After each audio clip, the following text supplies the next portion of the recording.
Oi pessoal, tudo bem com vocês? Estamos aqui para mais um vídeo. Hoje vamos estar falando sobre Números capítulo 25, mas eu queria pedir para você se inscrever no canal do YouTube, seguir a página do Face, para que vocês compartilhem os vídeos, sabe? Para que se esses vídeos têm feito sentido para vocês estão crescendo no relacionamento com o Senhor, se vocês estão amadurecendo, que a gente possa compartilhar, sabe? Para que mais e mais pessoas tenham acesso e mais vidas sejam transformadas. Amém? Gente, a gente já viu grandes revelações da parte de Deus nos capítulos passados, com toda a história de Balaque e Balaão. E ao final do capítulo, pode parecer que Balaão se tornou um servo fiel, obedeceu o Senhor, né, ao proferir todas aquelas bênçãos em direção ao povo de Deus, ao se entregar e deixar ser usado. Mas assim como a gente falou no capítulo passado, o coração do profeta estava contaminado pelos seus próprios desejos, pelo seu próprio entendimento, e apesar de falar e fazer as coisas para o Senhor, o seu coração não era totalmente de Deus, ele estava corrompido e o Senhor sabia disso, porque o Senhor nos sonda e ele nos conhece melhor do que nós mesmos nos conhecemos. Nesse capítulo, a gente vai falar um pouco sobre o pecado de Israel no Monte Peor. Esse foi o último lugar que Balaque levou Balaão na esperança de que Deus permitisse que ele lançasse uma maldição em direção aos israelitas. Nós vimos que o Senhor governa sobre tudo e sobre todos e que ele não permitiu que isso acontecesse, porque como pode alguém amaldiçoar quem Deus não amaldiçoou, não é mesmo? Então a gente pode concluir que Balaão não recebeu a honra e as riquezas prometidas por Balaque. Afinal, ao invés de amaldiçoar, Balaão ele abençoou o povo. Mas a gente vai ver aqui que os israelitas eles caíram em idolatria e prostituição. Eles caíram na doutrina de Balaão. Eu queria ler uns versículos que nos falam exatamente sobre isso, exatamente sobre esse pecado que a gente vai estar falando aqui nesse capítulo. Números 31:16. Foram elas que, por conselho de Balaão, levaram os filhos de Israel a serem infiéis ao Senhor no caso de Peor, pelo que houve aquela praga na comunidade do Senhor. 2 Pedro 2, 14 e 15 diz assim: Têm os olhos cheios de adultério e são insaciáveis no pecado. Iludem as almas inconstantes, têm um coração exercitado na ganância, são filhos da maldição. Eles, deixando o caminho direito, desviaram-se, tendo seguido o caminho de Balaão, filho de Peor, que amou o prêmio da injustiça. Em Apocalipse 2,14 diz assim: Todavia tenho algumas coisas contra ti. Tens aí os que seguem a doutrina de Balaão, que ensinava a Balaque a lançar tropeços diante dos filhos de Israel, levando-os a comer das coisas sacrificadas aos ídolos e praticar a prostituição.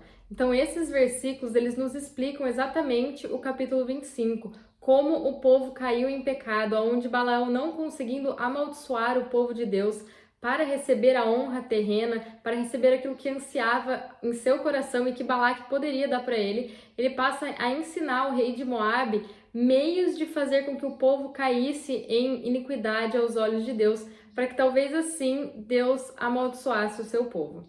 Vamos para a leitura então. Enquanto Israel se demorava em Sitim, o povo se entregou à prostituição com as filhas de Moabe. Estas convidaram o povo aos sacrifícios dos seus deuses. O povo comia e se prostrava diante deles. Juntando-se Israel a Baal-peor, a ira do Senhor se acendeu contra Israel. Então a gente vê nesses versículos que o povo estava em Sitim, era um território em Moabe, né? Afinal eles estavam nas campinas de Moabe, e eles se deixaram levar pela influência das mulheres da região e eles acabaram se desviando dos caminhos do Senhor.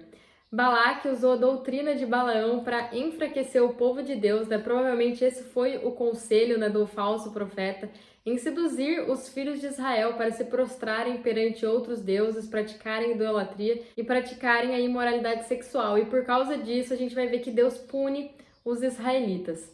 Então Balaão, ele estava no topo de Baal-peor, né? Esse lugar era um lugar de adoração pagã, quando ele pronunciou os seus últimos conjuntos de profecia, né? Como a gente falou nos capítulos passados. Infelizmente, era bastante apropriado, né, que a próxima destruição do povo de Israel estivesse associada à degradação sexual e às práticas da idolatria, porque Baal-peor era o deus dos pecados sexuais, né? Esse deus que eles idolatravam. Gente, a idolatria ela não se resume somente em adorar imagens ou espírito, anjos, mas a tudo que a gente coloca acima de Deus, é colocar nossos relacionamentos, nossas famílias, nosso trabalho, qualquer outra coisa acima de Deus, constitui-se idolatria e desagrada ao Senhor, porque a gente coloca essas coisas em primeiro lugar, e o que deve estar em primeiro lugar é o Senhor. Sempre assim, o Senhor ele é o fiel até o final, ele não muda e nele não há sombra e nem variação, mas nós, seres humanos, ainda nesse corpo corruptível, a gente vira as costas para o Senhor na primeira oportunidade, a gente deixa ele de lado e a gente começa a ouvir o nosso coração enganoso e a gente começa a querer satisfazer as nossas vontades e os nossos desejos.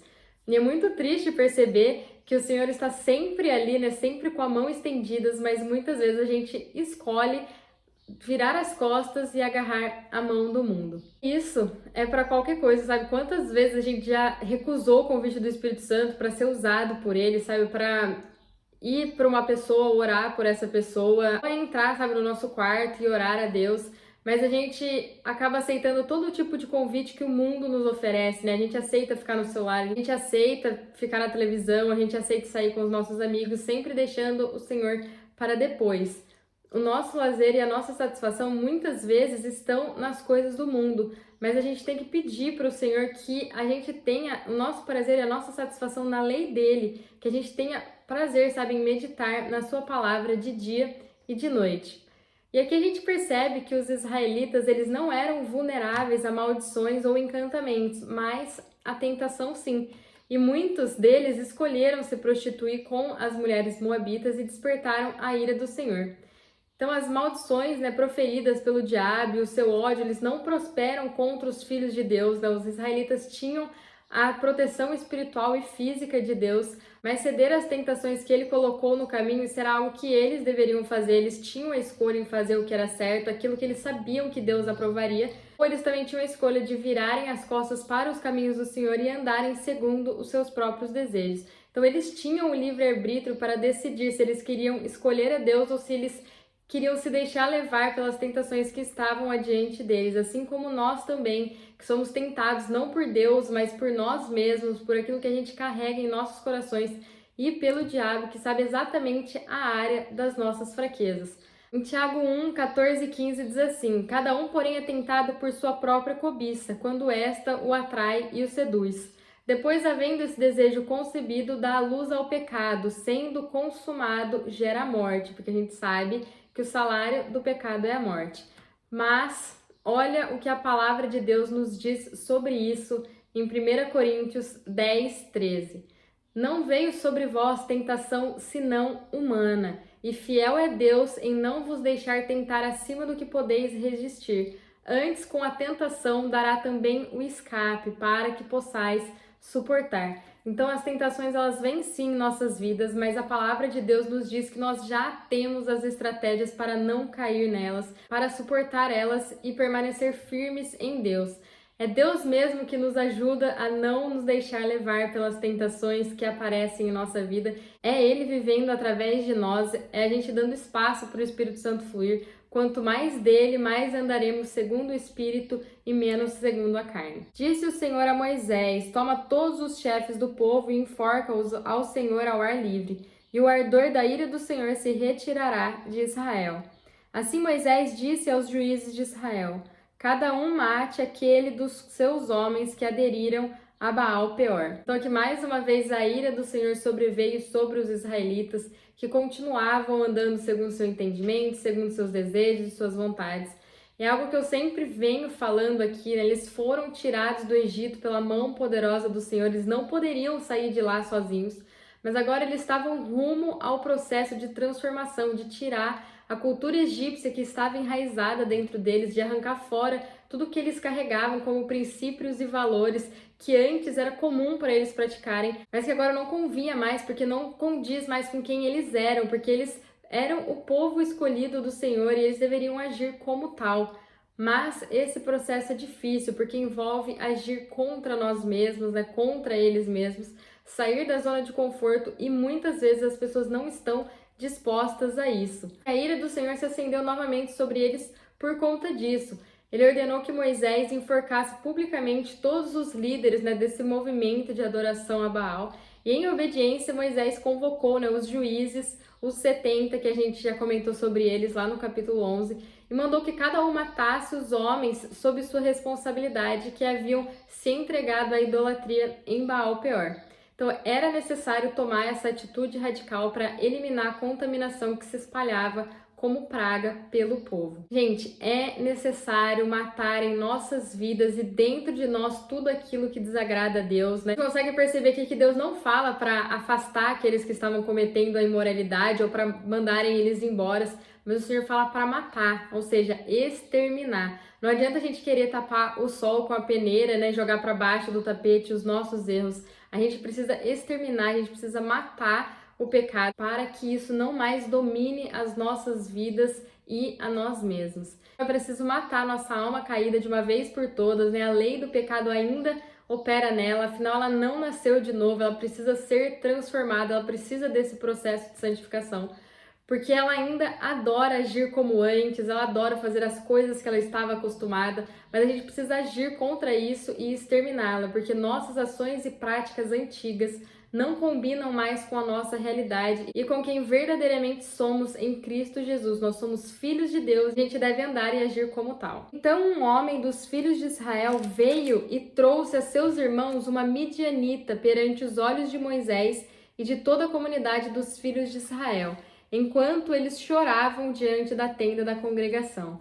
Então, enquanto o povo chorava diante do tabernáculo, o filho de um dos príncipes do povo trouxe a seus irmãos uma midianita, filho do líder de uma das tribos midianitas, aliadas dos moabitas. Então, ele trouxe essa mulher à vista de Moisés e de toda a congregação dos filhos de Israel e a levou para dentro da sua tenda. Então, o povo, após a ordem dada a Moisés, chorava, se lamentava. E, gente, nem sempre é fácil tirar da nossa vida aquilo que nos afasta de Deus. Não é fácil deixar os velhos hábitos, perdoar, mudar determinadas palavras e atitudes que a gente possa ter paciência, terminar relacionamentos que desagradam a Deus, colocar nossa vida no caminho que Deus quer para nós, na maioria das vezes não coincide com a nossa vontade. A gente precisa ir sim contra elas, contra os nossos sentimentos e andar segundo aquilo que a gente sabe. E o que a gente sabe é que os caminhos e os pensamentos do Senhor são mais altos e melhores que os nossos, e que a vontade dele para as nossas vidas é boa, perfeita e agradável,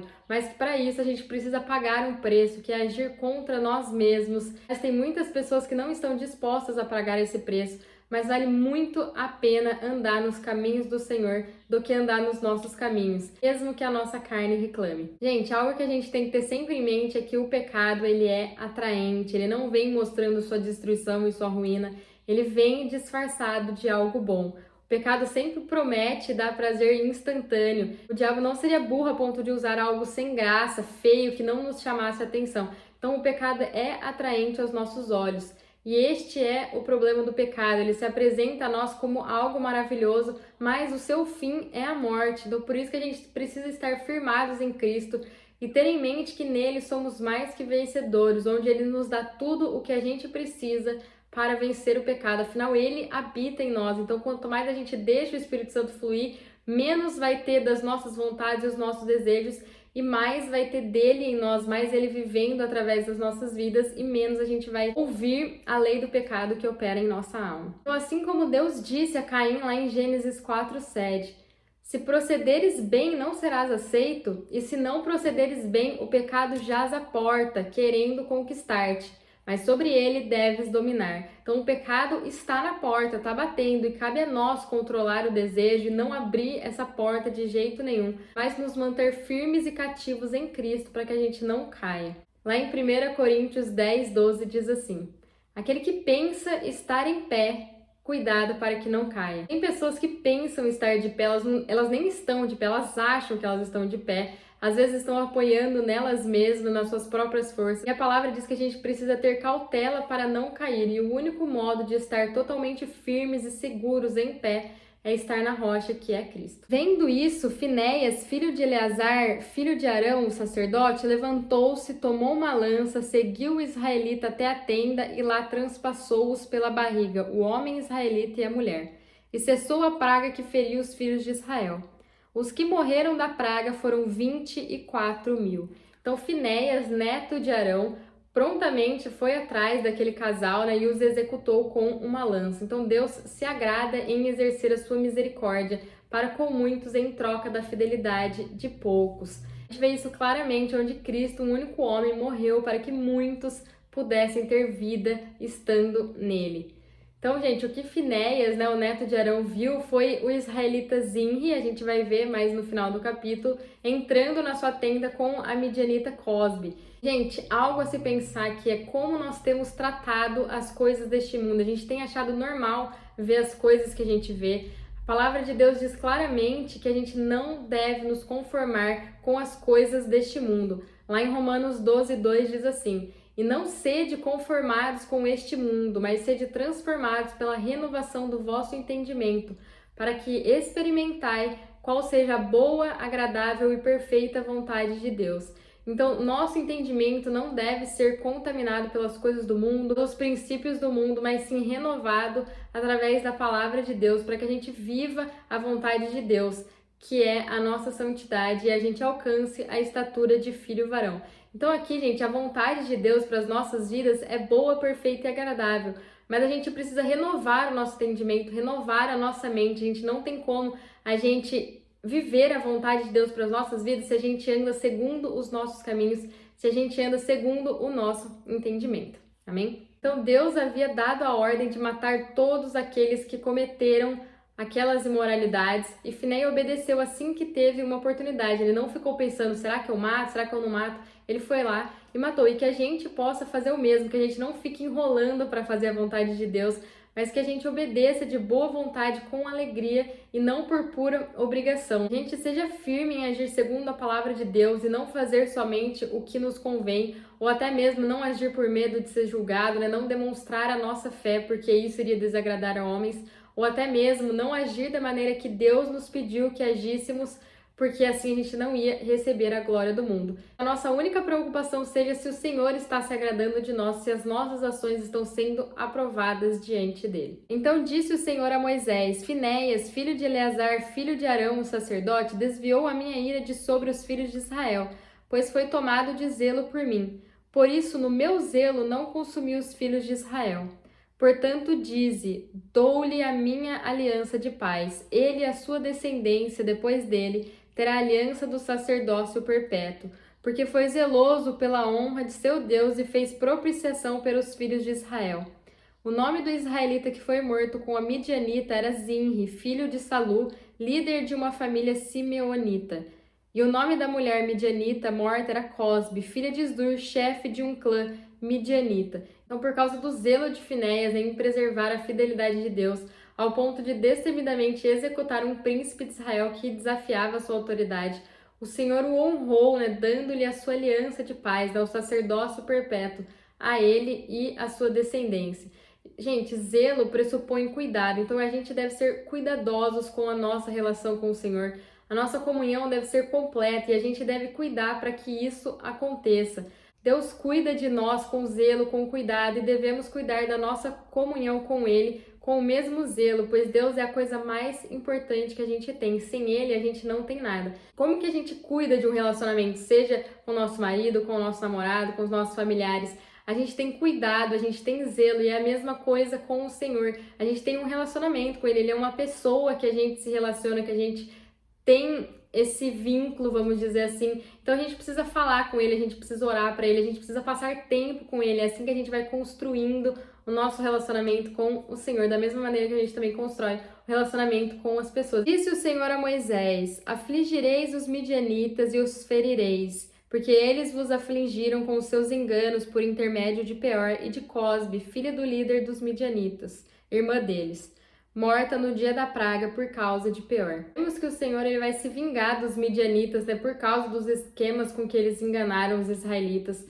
Então Deus instruiu Moisés a iniciar uma guerra santa contra os midianitas, né, em resposta à batalha secular e imoral que aquela nação travou contra Israel. A gente vai ver que a guerra começou em pouco tempo, mas vai ser contada pra gente a partir do capítulo 31. O Senhor ordenou ao povo de Israel, através de Moisés, que afligisse e ferisse os midianitas, né, por causa da sua convivência com os moabitas, que levaram eles a cair no engano, né, de Cosbe, a cair na idolatria. Nós também devemos agir com firmeza contra tudo aquilo que nos tenta, que nos leva para o pecado, mesmo que por alguma razão tenha a nossa simpatia. A gente deve tratar o pecado, o diabo e tudo que vem dele como inimigos, porque tem pessoas que acham que pode brincar com ele e sair ilesa. A gente não pode ser bobo, né? O diabo ele é astuto e a nossa carne é fraca, a nossa alma é fraca. Então não é inteligente ficar brincando com fogo e há pessoas que acham que podem ficar indiferentes com ele.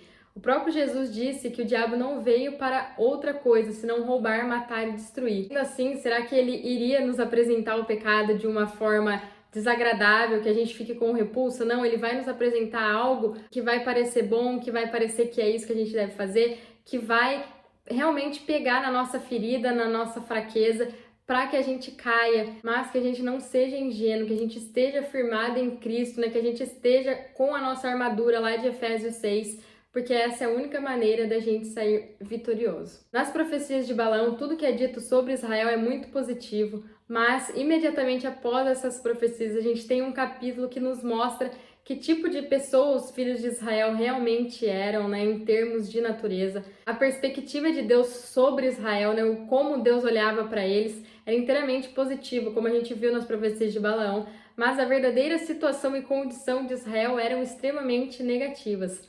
A Bíblia, ela apresenta aspectos e status do povo de Deus, revelando quem somos em Adão e o que somos em Cristo. Então, Números 25 revela o que nós somos na nossa natureza adâmica, ou seja, povo dado à idolatria, à imoralidade sexual. E assim como eles, nós também éramos dignos de sermos mortos, mas em Cristo essa não é mais a nossa natureza. O pecado que habitava em nós como herança de Adão foi pregado na cruz. Nosso velho eu foi crucificado em Cristo, as coisas velhas passaram e tudo se fez novo. Os capítulos 22 a 25 dão uma perspectiva clara sobre Israel, né? Aos olhos de Deus as pessoas eram celestiais, eram bonitas, eram santas, separadas, mas de acordo com sua verdadeira natureza, elas eram decaídas e pecadoras. E essa situação se repete hoje, né? Por um lado, em Cristo somos pessoas maravilhosas, nosso espírito nasceu de novo, ele está pronto, né? Somos morada do Espírito Santo. Mas por outro lado, nós temos a nossa carne caída que precisa ser transformada, que ainda age como se fôssemos pecadores, como se ainda tivéssemos o pecado de Adão em nós, mas essa não é mais a nossa realidade. Em Cristo nós somos considerados filhos de Deus e a gente precisa lutar e agir contra a nossa carne para manifestar a vida que já habita em nós. E, gente, para terminar esse capítulo, eu gostaria de ler alguns conselhos de Paulo, que estão lá em 1 Coríntios 10, de 1 a 13, que nos diz assim: Irmãos, não quero que ignoreis que nossos pais estiveram todos debaixo da nuvem, todos passaram pelo mar. Todos foram batizados em Moisés na nuvem e no mar. Todos eles comeram da comida espiritual e beberam da mesma bebida espiritual, pois bebiam da pedra espiritual que os seguia, e a pedra era Cristo. Deus, porém, não se agradou da maior parte deles, razão porque seus corpos foram espalhados pelo deserto.